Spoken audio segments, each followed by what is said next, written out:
નમસ્કાર, વંદે માતરમ, ભારત માતા કી જય. હમણાં ગઈકાલે વડોદરાની અંદર જે ઘટના બની ખૂબ જ દુઃખદ અને ખૂબ જ દુઃખ આપનારી છે. અનેક બાળકોના મૃત્યુ થયા છે, 2 શિક્ષિકાઓના મૃત્યુ થયા છે બોટ પલટી જવાથી. સમગ્ર ગુજરાતમાંથી અને ઘણા શહેરોમાંથી સેફટી બાબતની કે ભાઈ સુરક્ષા બાબતની વાતો આવી રહી છે બહાર, કે ઘણા બધા લોકો કહે છે કે ભાઈ તંત્રએ સુરક્ષાનું ધ્યાન ન રાખ્યું, સ્કૂલના શિક્ષકોએ પણ સુરક્ષાનું ધ્યાન ન રાખ્યું, લાઈફ જેકેટ વગર બાળકોને બોટની અંદર બેસાડી દેવામાં આવ્યા. તેમજ આજે ઘણા બધા લોકો એવું પણ કહી રહ્યા છે કે ભાઈ સ્કૂલે ધ્યાન રાખવું જોઈએ અથવા તંત્રએ આવું ધ્યાન રાખવું જોઈએ. આવું જ્યાં પણ ફરવાના સ્થળો છે એવી જગ્યાએ તમામ સુરક્ષાના કારણોસર આપણે ખૂબ જ ધ્યાન રાખવું જોઈએ. પણ મને એક વાત એવું લાગે છે કે જ્યારે આવી ઘટના બને ત્યારે જ સમગ્ર ગુજરાતમાંથી અનેક લોકો આપણે સુરક્ષાની વાતો કરીએ છીએ, પણ ચાલુ દિવસોમાં કોઈ ઘટના બનતી નથી ત્યારે આપણું સુરક્ષાની બાબતોમાં કોઈ જ ધ્યાન હોતું નથી. ખાલી સુરત શહેરની આપણે વાત કરીએ, સુરત શહેરની 70 લાખની વસ્તીની અંદર 700 જણા પણ એવા નથી જેને સુરત શહેરની થોડીક પણ ચિંતા હોય.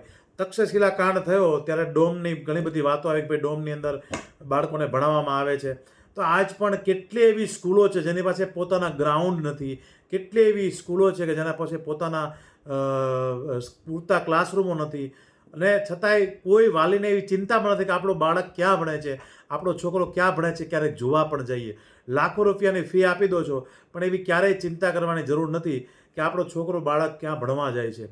હજુ એક નાના અમથા સ્કૂલની અંદર જ્યાં ઓક્સિજનનું વેન્ટિલેશન પણ એટલું ના હોય, એમાં 100, 150, 200 બાળકો ટ્યુશનમાં ભણતા હોય છે. તો એવી જગ્યાએ આપણે ક્યાંક શાક લેવા જઈએ તો 10 સવાલ કરતા હોય શાકવાળાને. નાનો અમથા મોબાઈલ લેવા જઈએ તો 10 વાર તપાસ કરીને લઈએ છીએ. એક ઘર લેવા જઈએ તો 6 મહિના 5 મહિના આપણે ઘર નવું જોઈએ છીએ, બધી રીતે સારું છે કે નહીં, એના કાગળિયા જોઈએ છે, ટાઇટલ ક્લિયર છે કે નહીં, આ બધું જ તપાસ કરીએ છીએ.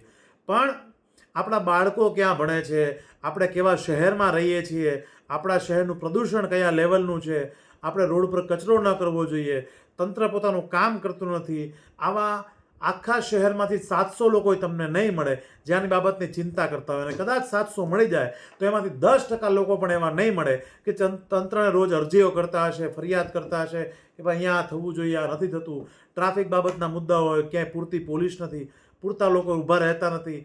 એટલે સામે આટલી બધી છૂટછાટ મળવાથી કારણે, તંત્રની એટલી બધી છૂટછાટ મળવાને કારણે લોકો પણ હવે એવા ટેવાઈ ગયા છે, કોઈ પણ કાયદાનું પાલન કરતા નથી. ગમે ત્યારે ગમે ત્યાં થૂકી લેવું, ગમે ત્યાં મૂત્ર વિસર્જન કરી લેવું, ગમે ત્યાં કચરો નાખવો, કાલે બનેલા પુલ ઉપર આખો માવાથી ભરી દેવો.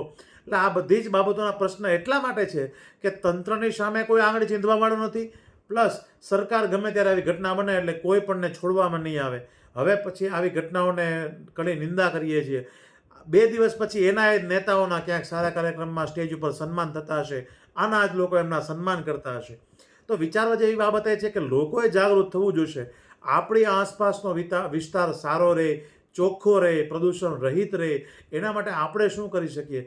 70 લાખની વસ્તીમાં 700 લોકો જો ખરેખર દિલથી એવા જાગૃત થઈ જાય કે દરેક વિસ્તારમાં પોતાના વિસ્તારની તંત્ર બાબતની જવાબદારી, કોઈ પણ વસ્તુ ગેરકાયદેસર રીતે ન ચલાવી લે તો અને તો જ આ શક્ય છે.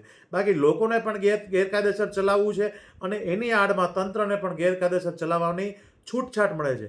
ફાયર સેફટીમાં અનેક રૂપિયા આપ્યા છતાંય ફાયર સેફટીની સુવિધાઓ પૂરી નથી આપતા, છતાં એની સામે આપણે ક્યારેય કાંઈ બોલતા નથી. અનેક કરવેરા ટેક્સ આપ્યા પછી પણ ઘણી જગ્યાએ પાણી આવતા નથી, છતાં આપણે કાંઈ બોલતા નથી. બસ આ જ આપણી ન બોલવાના કારણે તંત્ર પણ કાંઈ કરતું નથી. તંત્ર પણ મૂંગા મોઢે આંખે પાટા બાંધી અને જોયા કરે. જ્યારે આવી ઘટના બને ત્યારે તંત્રએ પણ ભોગવવું પડે છે, લોકોને પણ ભોગવવું પડે છે. સૌથી વધારે ભોગ પ્રજા બનતી હોય છે. તંત્રનું કોઈ પોતાનું અંગત વ્યક્તિ એમાં ગયું નથી. તંત્રને ક્યારેય ચિંતા થવાની નથી. એનો ટાઈમે પગાર મળી જવાનો છે, એને ટાઈમે બધી સુવિધા મળી જવાની છે.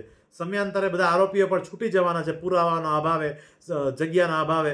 મૂળ નાનો કોઈ માણસ હશે બોટવાળો, એ ફસાઈ જશે કદાચ, અને સ્કૂલ ઉપર કદાચ કાંઈ આમ તેમ થાય, સ્કૂલને 2 વર્ષ સંખ્યા ઓછી મળે, બાકી 2 વર્ષ પછી એની જ સ્કૂલમાં એના જ બાળકો પાછા એના જ પ્રવાસે જતા હશે, એનું એ સ્થળ પાછું ચાલુ હશે. આજે બેટ દ્વારકા તમે જુઓ, હજારો લોકો વગર લાઈફ જેકેટે બોટ ટ્રાન્સફર કરે છે. અનેક મુદ્દાઓ અગાઉ પણ ઉઠી ચૂક્યા છે, પણ તંત્રએ કોઈ પણ એનું ધ્યાન લીધું નથી. માટે તમે જાગૃત થાઓ, નાના નાના કાયદાઓ પણ જાણો. તમારે ક્યાંય સુપ્રીમ કોર્ટમાં લડવાનું નથી, તમારે ક્યાંય કોઈ કોર્ટમાં લડવું જવું નથી, પણ તમારા વિસ્તારમાં થતું ગેરકાયદેસર કામ કે જેમાં લોકોના જીવ જવાની શક્યતા છે, તમે એની ઉપર પ્રયાસ કરો. તમે કોઈ બીજું ગેરકાયદેસર કામ થતું હોય તો એમાં પડવાની જરૂર નથી, જેમાં કદાચ સરકારને આર્થિક નુકસાન હોય, પણ જેમાં લોકોના જીવ જવાની શક્યતા છે એ તમે ચોક્કસ કરો. જય હિન્દ, વંદે માતરમ, ભારત માતા કી જય. સારું લાગે તો ચોક્કસ 2 લોકો સુધી શેર કરજો. જય હિન્દ, વંદે માતરમ.